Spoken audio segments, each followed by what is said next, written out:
כולם, איזה כיף להיות כאן היום. איזה כיף לי שמסדרים לי קרב. מיקרופון. לגמרי.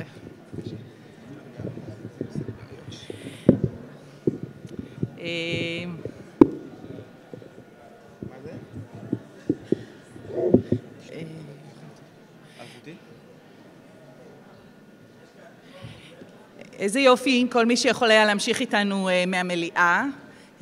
מה שלא עשיתי במליאה, ואני אגלה לכם עכשיו, זה אני אגלה לכם מי זה ההורים שלי. קוראים להם מירה ואברהם חמו. ואבא שלי היה כוכב כדורסל ואיש משטרה. וכשדיברתי איתו, כי הייתה אפשרות שהוא יבוא לדבר פה, הוא אמר, בבקשה, אל תעלו אותי על הבמה רק בתור קשיש.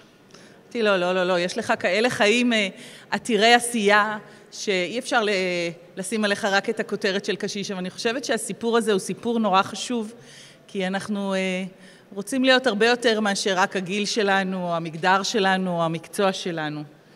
ואחד הדברים שאבא שלי כל הזמן אומר לי, זה אומר לי, תשמעי, כל הכלים שפיתחתי כל החיים, כל המיומנויות שלי, הן לא עובדות בשבילי היום כשאני בן 85.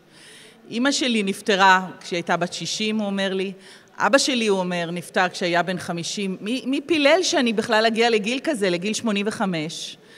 ופתאום אני אצטרך להמציא את עצמי מחדש. זה לא רק המיומנויות הפיזיות, זה אפילו המיומנויות מחשבה. היכולת שלי להיות כל כך מהיר ולהיות ראשון. אני צריך לחשוב איך אני מדבר כדי שתהיה לי נשימה בין מילה למילה. אני צריך לחשוב מה אני אומר, כי אני פחות חד מה שראיתי. ובכל זאת והוא חד לגמרי. המשפט הזה שכל הכלים שרכשתי צריכים עדכון, הולך איתי ומלווה אותי, כי אנחנו כולנו הרי משתמשים בכלים של החיים, והשאלה באמת איך אנחנו מעדכנים אותם לאורך כל החיים, ולא רק ברגע אחד, או רק בזקנה, או רק במעבר בין קריירות.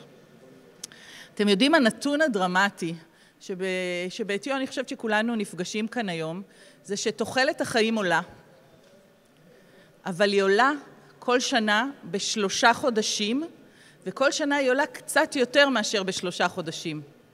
זה אומר שהיא לא עולה בצורה לינארית, זה אומר שהיא עולה בצורה אקספוננציאלית. זה אחד המגזינים הרפואיים המובילים יצא בקול קורא, להוכיח שלפחות מתמטית, הוא רצה למצוא את האדם שיוכיח שאנחנו מתמטית לא נחיה לנצח, ואף אחד לא הצליח לשלול את זה. קראתי להרצאה שלי מקודם זקנה 2.0, כי זקנה 3.0 מדברת על תוחלת חיים אקספוננציאלית. אנחנו לא צריכים להיות בעולמות המדע הבדיוני, כי כבר בעולם שלנו היום של הזקנה 2.0, אנחנו מדברים על שליש מהפעוטות והתינוקות שיחיו 100 שנות חיים, וה100 שנים האלה אומרים שיש לנו הרבה יותר שלבים בחיים, יש לנו יותר תקופות, פעם היה לנו ילדות, חיי עבודה, זקנה ופרישה, ועכשיו אנחנו יכולים ליהנות מאוד פרקים, ולדבר גם למיקרופון יותר טוב, כדי שכולם ישמעו. אז עולם של 100 שנות חיים הוא עולם שבאמת פותח משהו שאולי אנחנו כולנו לומדים אותו as we go, כי אין לזה טקסטבוק. למשל, מי מכם, הילדים שלו, הנכדים שלו, לוקחים את הזמן, מתחילים רק בגיל 25 באוניברסיטה, הם מבינים כנראה משהו. יש להם 100 שנות חיים ללמוד. אבל העניין באותו 100 שנות חיים שהם יוכלו ללמוד ולעשות עוד קריירות ועוד פרקים הוא שהדבר הזה פותח לפנינו אתגרים מאוד מאוד גדולים. אנחנו יודעים יש לנו את תוחלת החיים הבריאה, 65 שנים, היא גם הולכת ועולה כי הרפואה מאוד משתכללת כמו שראיתם, ואחר כך אנחנו צריכים תמיכה מהמערכות, אנחנו צריכים שמישהו יטפל בנו.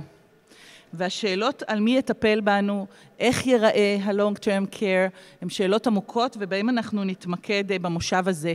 כשהמתח המרכזי הוא איך אנחנו מצד אחד מאפשרים את הבחירות, מאפשרים זקנה מותאמת אישית, מאפשרים לכל אחד להזדקן במקום שהוא רוצה ובסגנון שהוא רוצה מצד אחד, ומצד שני יש לנו שירותים שאותם אנחנו צריכים לשכפל, והם נראים קצת יותר כמו פס ייצור ולא כמו מותאם אישית, ובמתח בין שני הפרמטרים האלה ינוע הפאנל שלנו היום.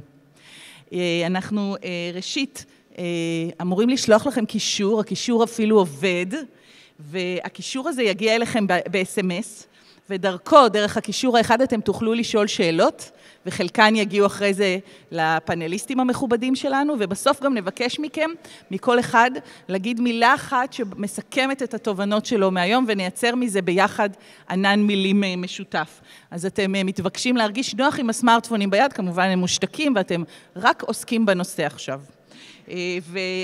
אחרי שקיבלתם את הקישור, אתם עכשיו יכולים להתרכז, כי אני מאוד מתכבדת להזמין לבמה את אילנית שטיינברגר, שהיא מנהלת תוכניות בנושא בדידות באשל, שתספר לנו קצת על הסקירה הגדולה שהם עשו, ומתוך נתונים מסקר שדלויט ערך, ממחקר גדול שדלויט ערך עבור משרד ראש הממשלה. אילנית, בבקשה.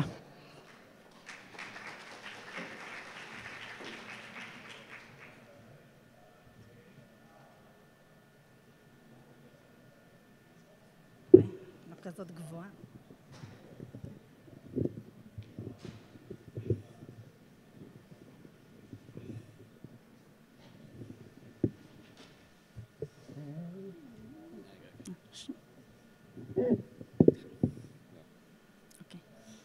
צהריים טובים.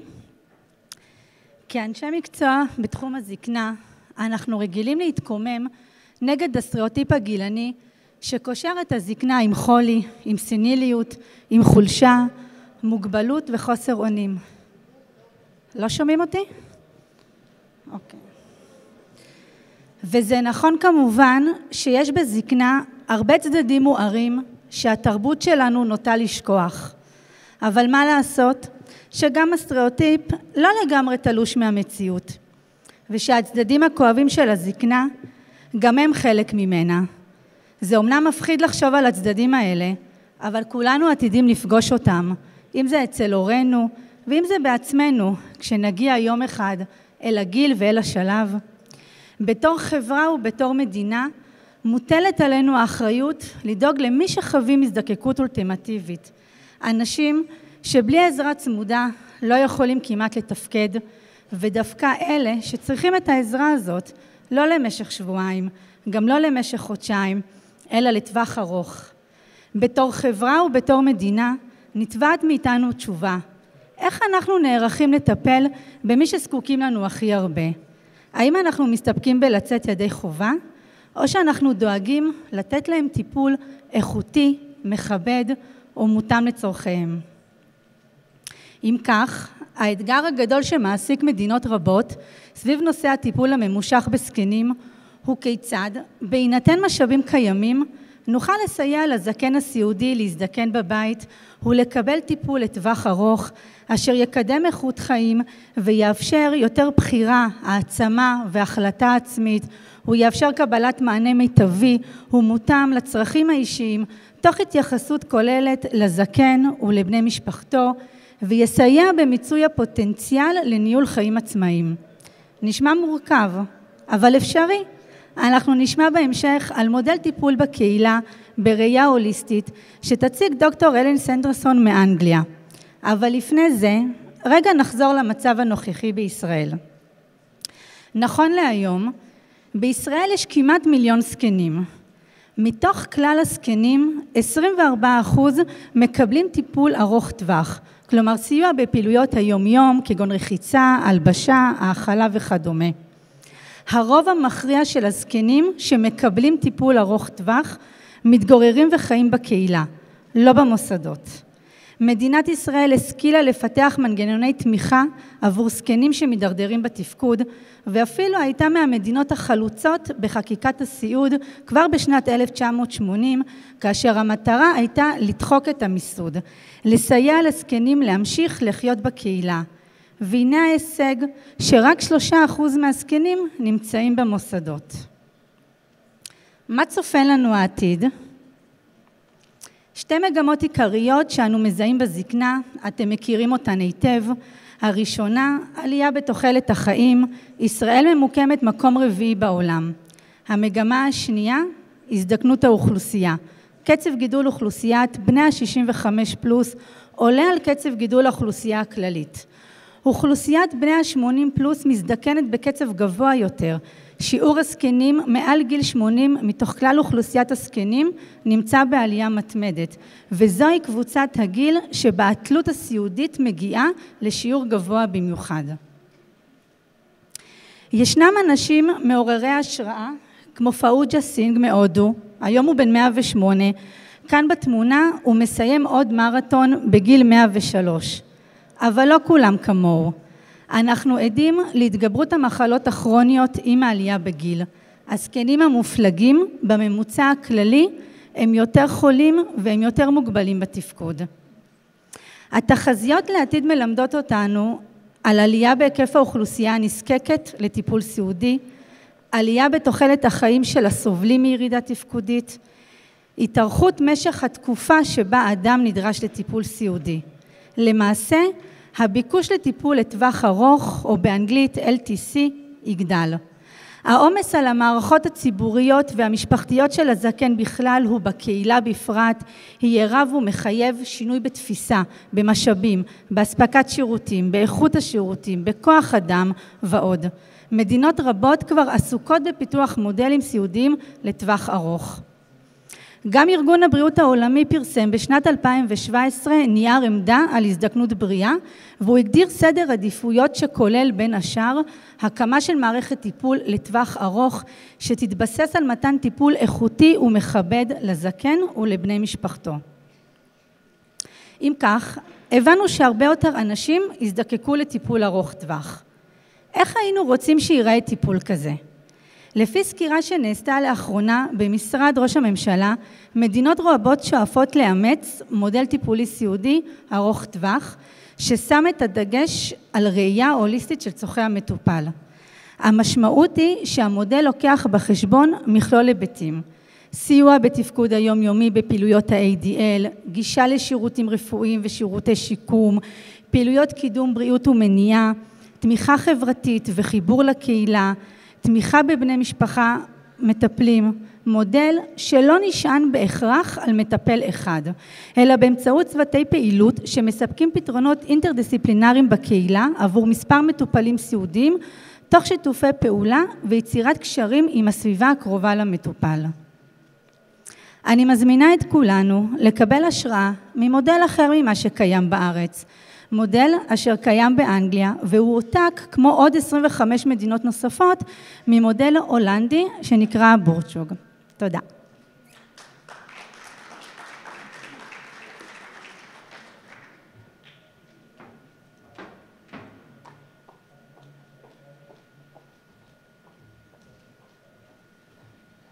תודה רבה לאילנית. ועכשיו אני מתכבדת להזמין את דוקטור הלן סנדרסון. I'm honored to invite Dr. Helen Sanderson. She is the founder of Wellbeing Team in England. Dr. Sanderson has many awards on innovative care and therapy models. She is the author of many books, and she is also a TED speaker. Dr. Sanderson, please. Oh, great, you'll have a Madonna. No?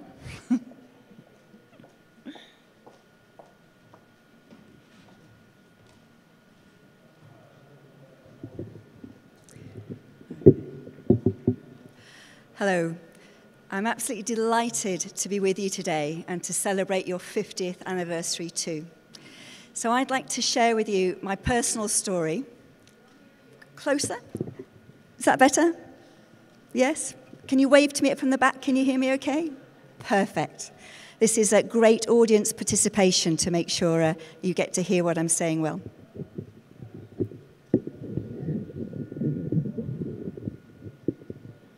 Okay, does that still work? So let me introduce you to Jos de Blok. Jos leads an organisation in the Netherlands called Buurtzorg. And this really was the inspiration of our work in Wellbeing Teams. But what I know is that you can't take a model from another country and just translate it into your country really easily, because there are so many things that are different. And what's famous about Buurtzorg is that they have healthcare support through nurses. Okay. Better? Yeah, thank you. They are small, self-managed teams of nurses that support people in the community. So we wanted to see whether we could do something in England that was like that, but not with nurses, with carers. So these were the questions that we asked ourselves. Can we deliver care in people's home that gives people as much choice and control as possible over their service and improves their health and well-being? Can we do that through self-managed teams in the way that we've seen in Buurtzorg? Can we focus on outcomes? So in England, the focus is what's called task and time. You have a task, you have a small amount of time to do it, you have to be in and out of somebody's home very quickly. But can we do something different and focus on outcomes? And can we do this in a way that's funded by the state? So that means, can we do it within the amount of money that's available for home care? So that led to Wellbeing Teams getting started, and this is our purpose. Our purpose is to help people live well at home and to be part of their communities.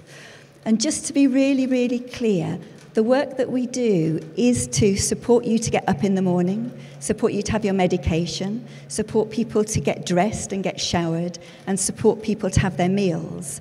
But rather than only doing that, we also wanted to see if we could contribute to people feeling part of their community and reduce loneliness and isolation. So that's what we're trying to achieve together. So we're different in 3 very specific ways. So the first way that we're different is because the teams are self-managed. So that means we don't have any managers in our organisation, and the jobs that would be done by a manager are shared within the teams, and I'll explain how that looks in a few more minutes. We also focus on bringing the whole person to work. So what that means is the staff that we employ, the wellbeing workers, we want them to bring their passions, their interests, and their hobbies to work, not just their hands. So we talk about bringing people's head, heart, and hands into the workplace.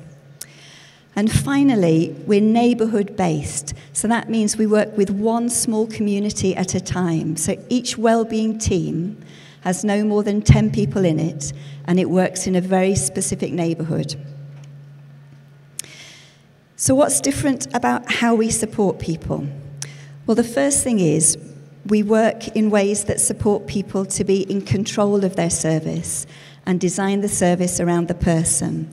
And in England, the language used to describe that is called co-production. So that means that we listen and find out what really matters to people.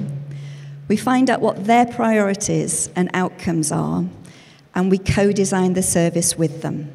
And that means thinking about the time that people need support and exactly what they want to be supported with. We focus on the whole person. So we find out what matters to each person we support. That means who matters to them, the relationships that are really important to them, their hobbies and interests, and what gives their life purpose. We take an asset-based approach. And what that means is we focus on people's strengths and their gifts, not just what they can't do because they're old. And we also think about people's well-being. And finally, we think really broadly about how we can support people to achieve their outcomes. And we do that through something called the support sequence, which I'll talk about in a few minutes' time. And we know that what creates a good life for people is not just the physical care that you get in your home, but it's your relationships and your purpose. So we focus on community connections, and we have a specific approach that we're doing around helping people be connected in their community. So our journey to well-being starts with what matters to you. And in traditional home care in the UK, the first thing that happens to you is you'd have an assessment. And that assessment would focus on what you can't do. So you can't move your arms very much. Is that something we need to help you with? You can't feed yourself. Is that something we need to help you with?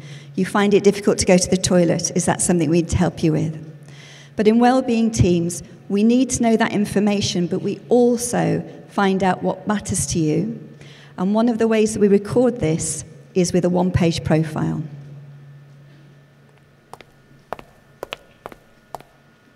A one-page profile is a simple summary of what matters to you. It's the first page of your health and social care records. When a health or social care professional needs to find out more about you, they can read about what matters to you as a person before looking at any health conditions or medical diagnoses. By sharing how you want to be supported, treatment can be tailored around you. This way, you can make better decisions together and help you take control of your health and care. A one-page profile has 3 sections: what people appreciate about you, what matters to you, and how to support you in relation to your health and care. But you only need to share things that you're comfortable other people knowing.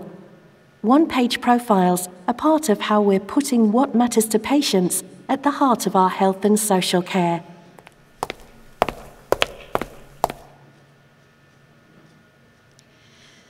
So one of the things that would be different if you looked at our paperwork in Wellbeing Teams is that rather than starting with a diagnosis or a list of what you can't do, there'd be a one-page profile that talks about what matters to you and exactly how you want to be supported. So this is the support sequence, and this is what we use to think about how we design your service with you. And the first thing we think about is self-care. And what that means is, how can we help you feel more confident and more skilled in looking after your own health? It's been brilliant for me being able to walk around the exhibitions in the hall outside there, and I've seen one of the exhibitors has some videos about how people can do exercises to strengthen their muscles and to improve their well-being. And these are exactly the sort of things that we want to do in Wellbeing Teams, is how can we help you maintain your strengths, maintain your skills, and keep as well as possible for as long as possible. And in the UK, the term that's used for that is self-care. As we've seen from the fantastic presentation in the main hall this morning, that we have to think about technology and digital ways of supporting ourselves as part of care at home. And that's something that we're doing in Wellbeing Teams as well. So we're starting to explore what's called smart home. So how can we put devices in the home that can tell us how often people are using the kettle, which will tell us whether people are likely to be dehydrated. And of course, you know that if you're dehydrated or if you have a fall, you're much more likely to end up in hospital. So how can we get that kind of health data that helps us support people well? And on the other side of this photo is a woman we support who's using Amazon Alexa. So we're also looking at how we can use digital and technology to help people do more of what matters to them. And she uses Alexa to listen to audiobooks during the day. So we think technology has got to be really a strong part of how we support each other and how Wellbeing Teams are working. So as well as self-care and assistive technology, we know that friends, family, and organising our colleagues and friends in the community to be together are what can help us live well at home, take care of our own health, and support each other. So I'd like to share with you a small film that explains how community circles are trying to do that. I've always been close to my mum, Olive. She's always been a confident lady, but when she left hospital after a fall, her confidence was really knocked. The jobs she needed help with were small, but they soon started piling up. And me and my husband Brian could only visit about once a week. I suspected other friends and family wanted to help out, but it felt awkward to ask, and I wasn't sure I even had the time to keep track of everything. When I called the council, they told me Mum didn't qualify for funded support yet, but they emailed me about community circles. Mum and I agreed that it could really help us out, so we phoned the local community circles connector, Kath. She came over for a cup of tea to explain how it would work. We thought about everyone who might be interested in joining Mum's community circle. Mum got to choose a local facilitator, Lucy. She's there to help the community circle work towards its purpose of supporting Mum to live well at home. The community circle has monthly meetings round the kitchen table with Mum, me, Lucy, Amir, Samira and Brian, talking about what needs to be done. The meetings are great, friendly, informal, and a good way to get everything organised. We use Rally Round to write down anything that needs doing. This way, we can keep track of jobs, and other members of the community circle who can't make the meeting can be involved too. We all choose what to take responsibility for. And when it's done, we cross it off the list. This way, everyone can see what jobs need doing, who's doing what, and when they've done it. Regular emails keep us in the loop, and the mobile app helps us do it all on the move. Lucy, the community circle, and keeping track of actions on Rally Round has totally taken the pressure off me and made sure everyone's doing their bit. The whole system is safe and private, which means it's not just old people that can benefit. It's great for anyone who's vulnerable and needs a little extra help. Thanks to community circles and Rally Round, Olive now has a crack team taking care of her. Everyone feels included and makes a contribution which helps us all feel useful. No one gets too stressed, and Mum never feels like a burden.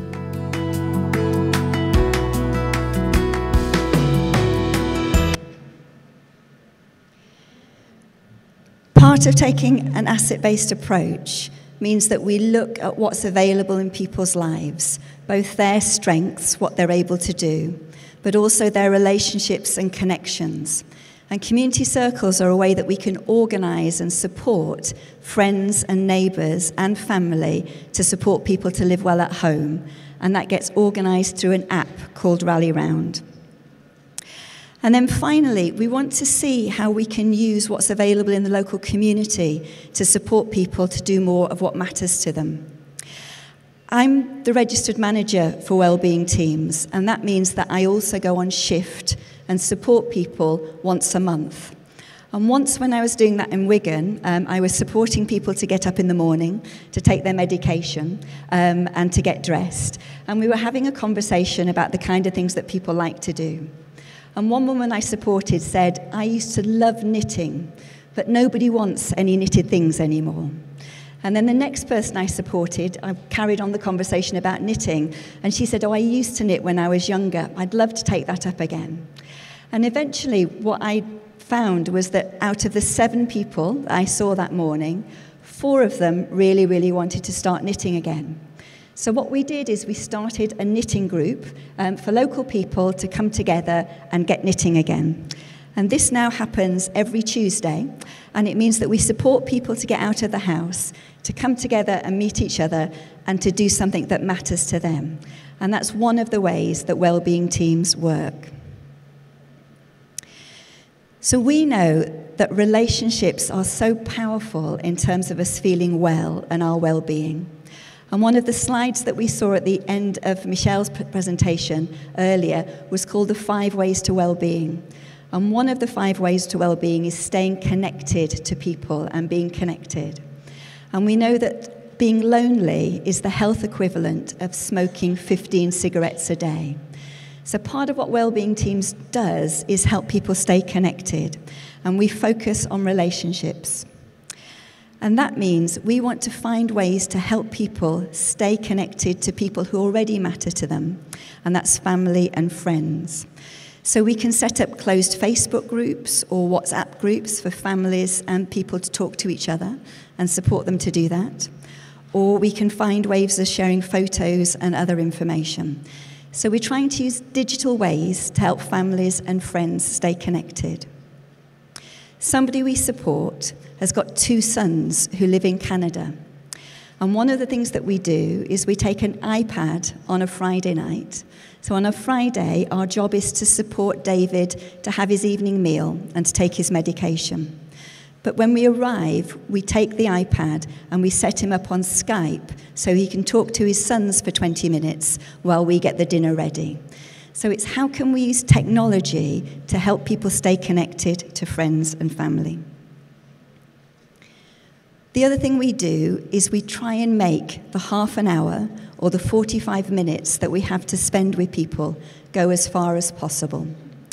One of the things we introduced are things called pamper kits, which is a small bag that has 3 nail varnishes, an emery board to file your nails, and massage cream. Because if we've got 3 minutes at the end of our shift, we know we can paint somebody's nails and help them feel good about themselves. We're paperless as an organisation, and all of our work happens on an app. And we give our team members phones and a data allowance. Uploaded on our phones is spa music, because we think if we're giving somebody a shower, we can be putting spa music on and giving people a spa experience as well. So all the time we're trying to think about different ways that we can support people to live well as providing the physical support of helping people get up in the morning, people having medication and meals, but we want to go further than that within the time that's allocated. One of the things we've developed is life storybooks, which are really common in lots of work within the UK. But we've found beautiful books that people can fill in, and families and the individual themselves and our staff team take just 3 to 5 minutes a day to write information about people's life story. So we're creating a living record of the person and who they are. We talk about staff members bringing their whole selves to work. And this is a picture of Mandy. And Mandy used to be a hairdresser before she became a wellbeing worker. So one of the things that she does in her work is gives people a quick blow dry as part of her role as a wellbeing worker. This is Sarah. Sarah used to work in a pub, and she's a wellbeing worker now. And one of the things that you can see in this photo is Sarah was doing a 3-minute manicure on somebody she supports using very glittery nail varnish. Mabel had never had a latte in the whole of her life. And one of the things that her wellbeing worker did was take her to Starbucks so she could try a latte for the first time. And we heard in the previous presentation about robots. Well, you can see on our photo there, that's our robot cat that many of the people we support who have dementia enjoy stroking and cuddling. One of the roles in Wellbeing Teams is specifically just to support people to be connected in their community. And Becky takes that role in the Manchester team. So although everybody else in the team delivers personal care and physical care, Becky has a slightly different role, and her role is to find out what people want to do in the community and support them to do that. Even though we're really focused on supporting people to be in communities and to do things that matter to them, what we also know is most of the people we support don't see anybody else outside of wellbeing teams. So lots of the people we support have 3 half-an-hour visits a day and have nothing else to do except the company of the TV. So one of the things we're trying to do is to find out more ways to support people to have good days at home. So we've been introducing things like mindful colouring and knitting and jigsaws and finding different ways to give people things that are ways to do more things that interest them when they're at home. So the first way that wellbeing teams are different from traditional home care in England is our focus not just on delivering personal care, the physical care that people need to live at home, dressing, feeding, medication, etc., but also to focus on supporting people to get out in the community and do things to matter to them. What's also different about us is how we recruit team members and how we support them through self-management. And what's really different about us is 80% of team members have never done care before, because we believe that if you've got the right values of wellbeing teams, we can train you to deliver great care, and we can support you to bring the whole person to work. So here's one of the adverts that we use to explain what we're all about. Are you looking for a role with more control over how you work? Perhaps you'd like a job with security where you can grow and develop your skills and experience. Or do you want a job where you know you're making a difference? We're looking for wellbeing workers to help people live well in their own home. Whether you've worked in care before or are new to this type of work, if you're passionate about people and share our values, we could have the opportunity for you. Our values are compassion, responsibility, curiosity, creativity, and working in ways where everyone can flourish. The service is new and innovative, and we need amazing people to join our team to bring it to life. We'll provide full training and personal development opportunities to help you grow. This video explains a little bit more about what we do. We talk about what a wellbeing worker's role looks like and how wellbeing teams work differently. And if this sounds interesting, we'd love for you to give us a call for a coffee chat to find out more. How do we achieve true well-being? Is it about being safe and well? Perhaps it's about doing more of what matters to you, or staying connected to important people in your life. We think it's about bringing all three together. That's where well-being happens, and that's why we created Wellbeing Teams. So what does a wellbeing worker do? As a wellbeing worker, you'll support people to achieve all three of these elements. You'll be expected to get to know people really well, and together with them, you'll design their care and support. Then you'll work as part of a team, chosen by the person to deliver that plan. It could include anything from helping a person with personal care, such as washing or dressing, administering medication, or preparing meals. And as well as these tasks, you'll be supporting people to do more of what matters to them in partnership with the charity community circles. That could be getting out and about, starting a new hobby, or reconnecting with a faith community. Together, this helps us combat the four big challenges of old age: loneliness, boredom, feeling of helplessness, and poor health. Does this sound good to you? If you want a rewarding career that enables you to develop your skills as well as helping older people, then we'd really love to hear from you. Wellbeing teams focus on the well-being of the people we support and your well-being too. In the UK, there's a national shortage of carers, and currently 8% of vacancies are unfilled. We think one of the ways to combat that is to intentionally recruit people from hospitality, from customer services, and from care and beauty, and sort of childcare and beauty. So we've been trying to work in different ways to recruit people differently, using animates like that. But we don't take CVs, and we don't do interviews. Instead, we do recruitment workshops, and here's an example of our most recent one.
So we recruit differently, we find different kind of people, we find matches to our values, and we support people to bring their whole selves to work. And this is a very, very different way of working that fits with self-management. So I just want to explain in my last few minutes how we organise our teams without managers. So we find out what the gifts of team members are so that we can figure out whether we can use them to support people well. So if you love knitting, you'd be great to be part of our Knit and Natter group.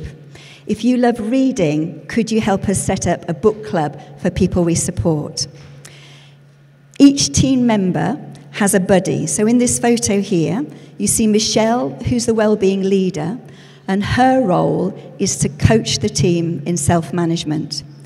Jodie in the middle used to be a hairdresser before she joined Wellbeing Teams, and next to her is her buddy Becky, and Becky used to be a van driver and work in a distribution centre. So we've taught Becky and Jodie how to deliver great care, but we also want Jodie to keep her skills of using a hairdresser, so occasionally she does a blow dry for some people we support. So these are the different roles that we have in Wellbeing Teams. So Becky, who you've just seen, she's the community connector, and her role is to help support people to connect to their communities and to facilitate community circles. That's one of the videos that I showed you earlier. Michelle is the wellbeing leader, so her role is coaching the team and taking the overall responsibility for quality. Every wellbeing worker, and remember there's 10 of them in the team, each one of them will be a link worker for somebody we support. So Jodie is link worker for 2 people that we support, and that's like being a key worker. And then every wellbeing worker delivers practical day-to-day support that people need, getting up, washing and dressing, but also helping people have good days at work.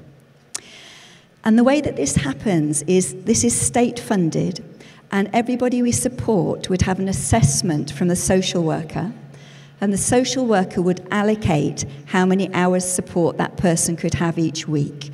So say that's 8 hours. And what we do is work with the individual to think about the best ways to use those 8 hours to support the person. And the link wellbeing worker would check with the person every month as to how well we were doing in using those 8 hours. And that's how we try and co-design the service with the individual. And then these are the roles that happen in the team for self-management. So we have somebody who's responsible for making sure that our schedules work, both for the team and the people we support, so those are the rotas.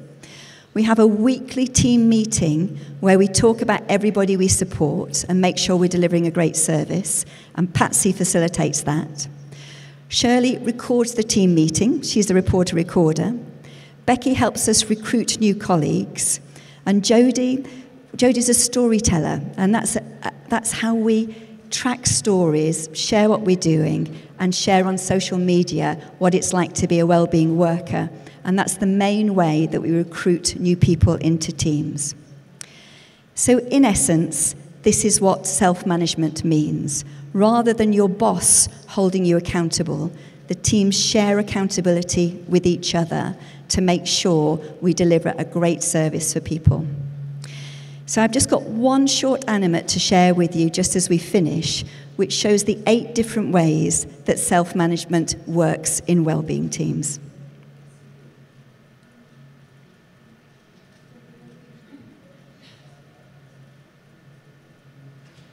Wellbeing teams offer a fresh approach to home care that's different in 2 ways: how people are supported and how the team works together.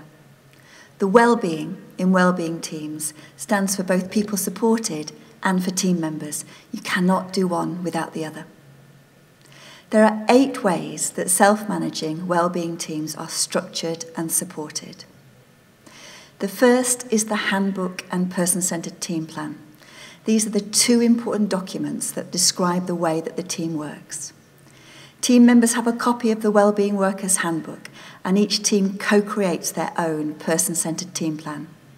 Together, they form the basis of the induction. For each new team member, this is a completely different way of working, and the handbook is a way to explain what this means, so people can keep coming back to it until it becomes second nature.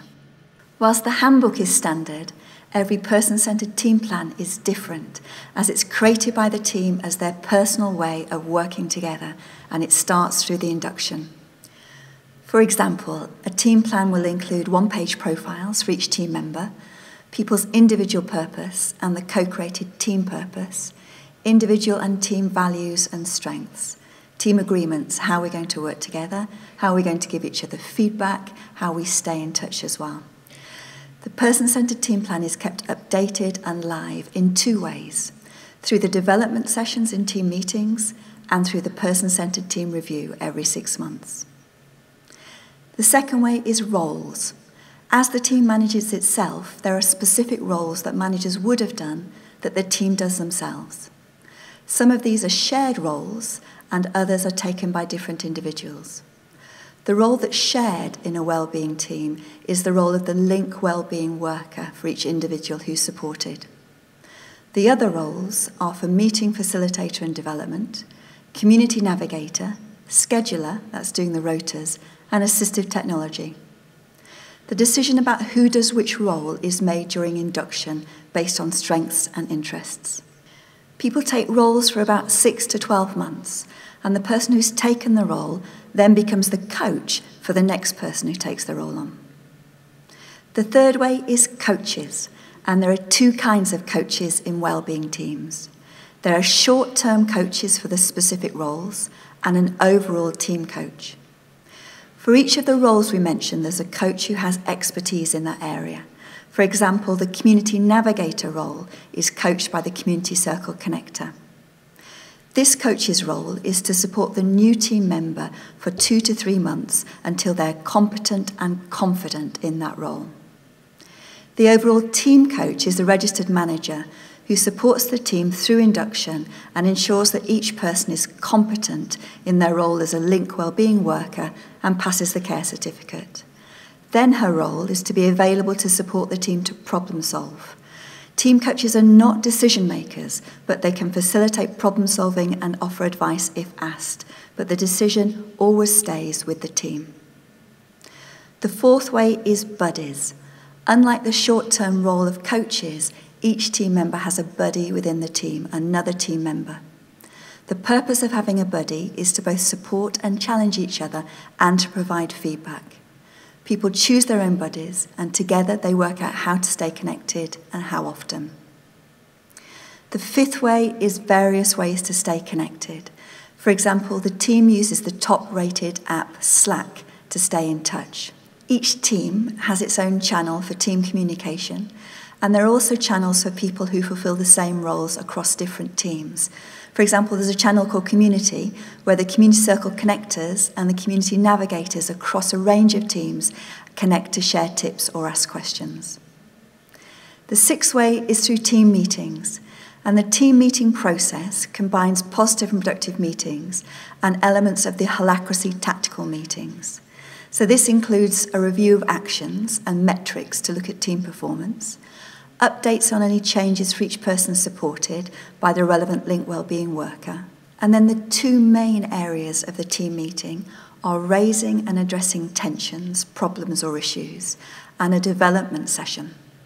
The development sessions are to continue to develop as individuals, to deepen the team's understanding of each other, and keep developing and improving how we work together. At the end of each session, the team meeting facilitator will check whether the team has learned or changed anything that means that the person-centred team plan needs to be updated. The seventh way is through scenarios. Each fortnight, there's an hour's session via video conferencing to look at scenarios. Scenarios are real situations that have happened, and the team reviews the situation and what they could learn from this. This could be how to improve an outcome or other ways to solve a problem, or practicing moving from outcomes using the support sequence. Team members present their situation and the coach works with the group to facilitate, support and challenge. This is how the team keeps developing its practice, using real-world situations so they can practice thinking creatively and solving problems in new ways, as well as getting feedback. And finally, the eighth way is through the person-centred team review. Every 6 months, the team coach facilitates a person-centred team review.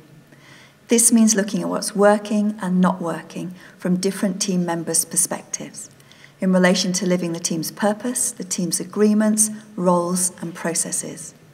This leads to the team agreeing their own outcomes and actions for the next 6 months and updating the team plan to reflect this. The design of the structure and support for wellbeing teams is inspired by Buurtzorg and draws heavily on our existing work on person-centred teams, Daniel Pink's work on motivation, and Keegan and Leahy's deliberately developmental organisations. These 8 ways are how we put the well-being for staff in wellbeing teams. So this is what we've tried to achieve, creating wellbeing teams that focus on the well-being of people we support and deliver personal care, and the well-being of team members too. We've tried to integrate focus on community, a focus on technology, new ways of organising like self-management, and we're learning a lot. So it's been my absolute pleasure to share what we're trying and learning in the UK with you today. Thank you very much.